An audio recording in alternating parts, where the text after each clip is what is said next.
Hi, good morning, everybody. The boys are back in action. They're back home again, unfortunately, but they are taking on the Ducks. Let's look at it coming up.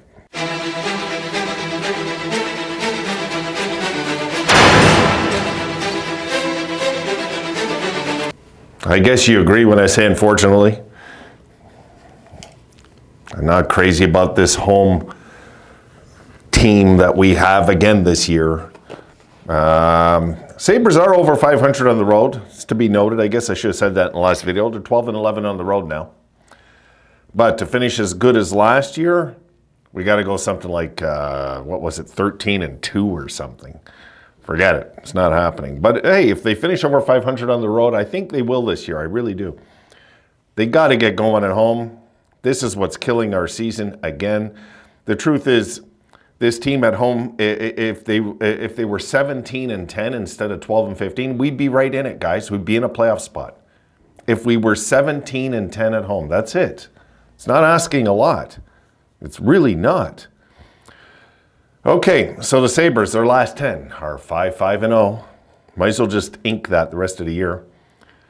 Again, 12-15-1 at home. Their goal differential, which I didn't mention last time, is a -8 now. It's down to a -8.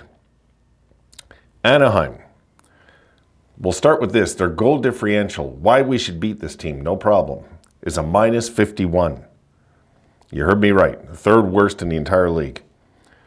But on the road, okay, we're 12-15 at home. They're 11-15-1 on the road. This could become more of a game than we're expecting. They're 4-5-1 their last 10. So they've only lost 5 of their last 10 in regulation. The Sabres have lost 5 of their last 10 in regulation. 12-15 at home, 11-15 on the road, this team. This is not a sure win, believe it or not. But 13 regulation wins for Anaheim, 21 for the Sabres. You know, there's a lot of teams in front of us in the standings that I'm looking at just look, Washington's in front of us, 18 regulation wins. We have 21, right? The Islanders have 16 regulation wins. They're in front of us. Detroit's tied with us, 21 regulation wins. But I will give credit where it's due again with Detroit. They deserve to be, okay? 13-12 on the road. But Detroit, like a team trying to make the playoffs, is 15-8 at home, 15-8-5. That's the year Detroit's having. I think we would have settled for that kind of year. I would have still thought we'd be even better than that, to be honest.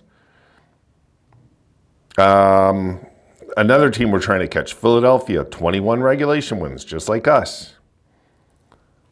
It's just that the Sabres this year, guys, are just not finding, they're not finding their groove. They're just not getting into a win streak. And without a win streak, you're not making the playoffs.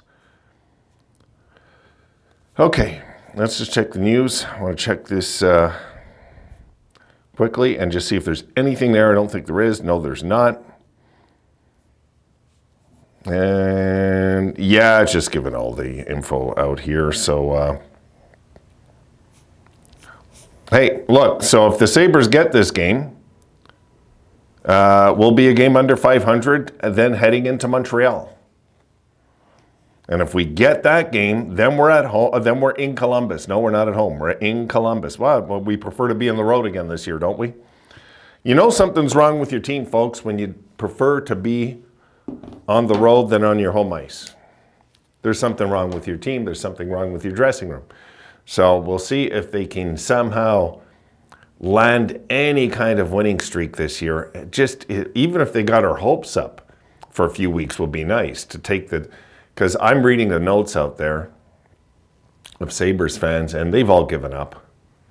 Not all, but 90% of Sabres fans have given up because they're so used to, especially the younger folks, they're so used to this, which isn't fair.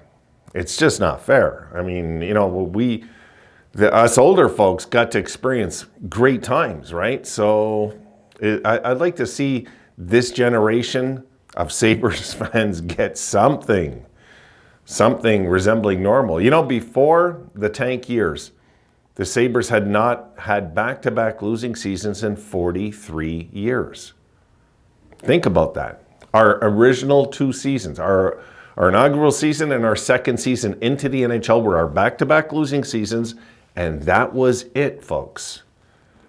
And then we had this GM named Tim Murray who decided tanking's a good idea, which he got a lot on board with, and it destroyed this franchise almost. Literally destroyed it to the point of now that we're the brunt end of jokes of not making the playoffs, where the Sabres were just, they were a good franchise. They were the 6th best winning percentage of all franchises in the NHL before we tanked. Before we tanked, we were the 6th winningest franchise in the NHL. Winning percentage, not Stanley Cups. That was the only thing that you can make a joke about the Sabres back then, is that they just don't know how to win a Stanley Cup. That I could agree with. But to say we're a team that we've been the last decade like this, no. This is the first time in our history. This is the dark era, folks. We just got to get out of it. Once we get out of this, and if we start winning, it'll always be something that I think fans will be scared of. And the thing is, we don't want the young fans having a losing culture in their heads thinking that this is the way this franchise is. It's not. We just need to get out of this and get into the playoffs. And once the Sabres are in the playoffs, now, okay, then we can at least have something to talk about. But till then, until this general manager does something, okay, because Kevin Adams is pissing me off. Honestly, he's pissing me off. He's good at his job, but he's not good enough under pressure.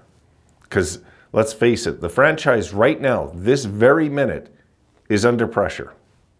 It's coming on us again. And we have a general manager not doing nothing. And that worries me, guys. That does. It really does. If we had a coaching change, it's the simplest thing. You can't get rid of all the players. If we're stupid enough to do that after we built up all this young core and start unloading them all of a sudden and keep this coach, then our general manager has his priorities in the wrong bowl right now, really. And I'm the first one to say it, folks. Kevin Adams has done an amazing job to get forced trades to get the maximum return. Drafting right, he's done a good job. He has. But you can't not fire the coach if the team's not responding anymore, especially for a full season. You can't do that.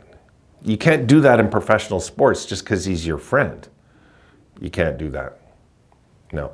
So the Sabres have to wake up, or this coach has to go. It's one or the other. If the Sabres don't wake up under this man, what are we going to do? Try him for another year or two to see if they might wake up then?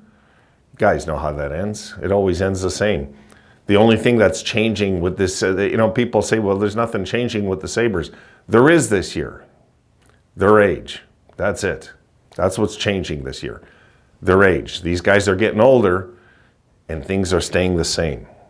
Something's got to happen. Let's hope, guys, we get this one today. We'll be a game under 500.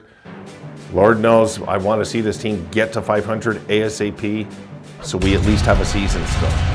Because we don't have a season till we're 1 game over 500. Then we can talk. We can look at the standings and something could happen. But till then, no, we don't have a season. Not till then.